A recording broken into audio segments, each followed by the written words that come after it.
കുറേ ആൾക്കാർക്ക് നെഗറ്റീവ് ഉണ്ടാവും പോസിറ്റീവ് ഉണ്ടാവുമല്ലോ നമ്മൾ ചെയ്യുമ്പോൾ. പലരും നെഗറ്റീവ് ഉണ്ട് പോസിറ്റീവ് ഉണ്ട്. അതിൽ നെഗറ്റീവ് തള്ളിക്കളയും പോസിറ്റീവ് അക്സെപ്റ്റ് ചെയ്യും. എൻ്റെ പേര് തസ്ലീന, വീട് ഓടാമ്പറ്റാണ്. ഞങ്ങളിപ്പോൾ തുടങ്ങിയിട്ട് ഏകദേശം 1 വർഷത്തോളമായി ഞാൻ ഈ ഫീൽഡിലേക്ക് ഇറങ്ങിയിട്ട്. ഇപ്പോൾ ഇവിടെ തുടങ്ങിയിട്ട് 4 മാസമായി. ഇല്ല, വീട്ടിൽ നിന്ന് ഫുഡ് ഉണ്ടാക്കിയാണ്ട് പിന്നെ എല്ലാവർക്കും കുഴപ്പമില്ലാത്ത രീതിയിൽ ഇഷ്ടമുണ്ടായിരുന്നു. പിന്നെ അങ്ങനെ തുടങ്ങി. പിന്നെ വെച്ചാൽ സ്വന്തമായിട്ടൊരു ബിസിനസ് എന്നുള്ള രീതിയിൽ കുറേ കാലമായിട്ട് ആഗ്രഹിക്കുന്നുണ്ട്. കുറേ വർക്ക് ചെയ്തിട്ടുണ്ട്. ഞങ്ങൾ 3 മണിക്കാണ് ഇങ്ങോട്ട് വരിക. 3 മണിയായി ഇവിടെ പൊരിച്ചെല്ലാം കയറുമ്പോഴത്തേക്ക് 3:30-4 മണിയാവും എല്ലാം സെറ്റ് ആകുമ്പോഴത്തേക്ക്. സ്പെഷ്യലി വീട്ടിൽ നമ്മൾ ഫ്ലെയിമിൽ ലേശം കുറവായിരിക്കും. ഇവിടെ നല്ല ഹൈ ഫ്ലെയിമാണ്.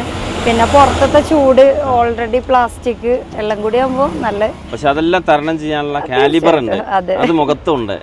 തീർച്ചയായിട്ടും അതെല്ലാം തരണം ചെയ്യണം. ഇപ്പോഴും എന്താ പറയാ, ഇനി ഇതിൽ നിന്ന് മാറിയാണ്ട് വലിയൊരു ഷോപ്പാക്കി മാറ്റണം. ഈ പാത്തുമ്മാൻ്റെ ചായക്കട എന്നാണ് പേര്. അത് നല്ലൊരു ബ്രാൻഡായിട്ട് നല്ലൊരു വലിയൊരു ഷോപ്പാക്കണം. 1 2-3 ഷോപ്പായിട്ട് തുറക്കണം. അങ്ങനെയൊക്കെയുള്ളൊരു ആഗ്രഹങ്ങളാണ്. ഹസ്ബൻഡിനെ നാട്ടിലേക്ക് വരുത്തിക്കണം, ഇനി ഗൾഫിലേക്ക് വിടാതെ നാട്ടിൽ ഓടിപ്പിക്കണം. അങ്ങനത്തെ ഒക്കെ ഒരു ആഗ്രഹം. ഞങ്ങളൊരു 10-15 ഐറ്റംസുകൾ ഞങ്ങൾ ഉണ്ടാക്കലുണ്ട്. 15 എന്ന് പറഞ്ഞാൽ അങ്ങനെ എണ്ണി തീർക്കാൻ പറ്റില്ല. കാരണം ഓരോ ദിവസവും വെറൈറ്റി ആയിട്ട് മാറ്റിക്കൊണ്ടുള്ളതാണ്. ഇപ്പോൾ ഇന്ന് വെച്ച സാധനങ്ങൾ വെച്ച് ഒരാഴ്ചയൊക്കെയാണ് ആളുകൾക്ക് അതിങ്ങനെ ഓടിയ വേറെ ഇല്ലേന്ന് ചോദിച്ചിട്ട് ആൾക്കാർ വരുമ്പോഴത്തേക്ക് നെക്സ്റ്റ് എന്തെങ്കിലും കയറ്റും. പുതിയ ഐറ്റംസുകൾ ഇങ്ങനെ കൊണ്ടുവരുന്നതുകൊണ്ട് തന്നെ ചിലപ്പോൾ വന്ന് വെക്കണോടുകൂടി തന്നെ പെട്ടെന്ന് ആ ഒരു സാധനങ്ങൾ പെട്ടെന്ന് തീരും. ഫ്രൈ ചെയ്തെടുക്കുന്ന കാര്യങ്ങൾ മാത്രമേ ഇവിടെ ചെയ്യുള്ളൂ. പിന്നെ സ്റ്റീംഡ് ഐറ്റംസ് ഒക്കെ വീട്ടിൽ നിന്ന് സ്റ്റീം ചെയ്ത് കൊണ്ടുവരും. ഇന്നുള്ള ഐറ്റംസിന്റെ പേരെന്ന് പറയും. ഇന്ന് സ്വീറ്റ് ചട്ടിപ്പത്തിരി, പിന്നെ chicken chattipathiri, samosa, cutlet, banana cake, spring role, പിന്നെ എഗ് ബോക്സ്, കട്ട്ലേറ്റ്, പിന്നെ ഇടിമുട്ട, കാടമുട്ട, പിന്നെ പഴംപൊരി, ഫ്ലവർ, പോക്കറ്റ് ഷവർമ, ഇതൊക്കെ വീണ്ടും ആവാൻ കിടക്കാണ്. എത്രേ ആയിട്ടുള്ളൂ. സാധനങ്ങൾ ഇനിയും കയറാനുണ്ട്. ഏകദേശം ഒരു 6-6:30 മണിയാകുമ്പോഴത്തേക്ക് ഇങ്ങനെ ഒരു വണ്ടി പാസിങ് കൂടും. ആ സമയമാകുമ്പോഴത്തേക്ക് ഫുള്ള് ഫില്ലാകും. ഒരു 9 മണിയാകുമ്പോഴത്തേക്ക് തന്നെ എല്ലാം കാലിയാവും. അപ്പോഴത്തേക്ക് ഞങ്ങൾ 9:30 ആകുമ്പോഴത്തേക്ക് ക്ലീൻ ചെയ്ത് പോകാൻ തുടങ്ങും. ഞങ്ങൾ ഫ്രഷ് എണ്ണയാണ് യൂസ് ചെയ്യണത്.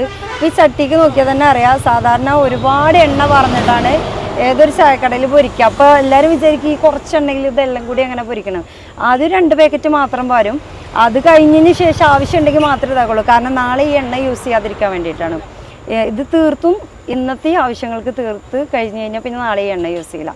അതിന് വേണ്ടിയിട്ടാണ് ഇങ്ങനെ ചെയ്യണത്.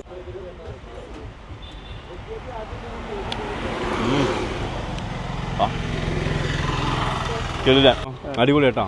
എല്ലാം നല്ല ക്വാളിറ്റിയിലാണ് ചെയ്യുന്നത്, നല്ല ആത്മാർത്ഥതയോട് കൂടിയിട്ട്.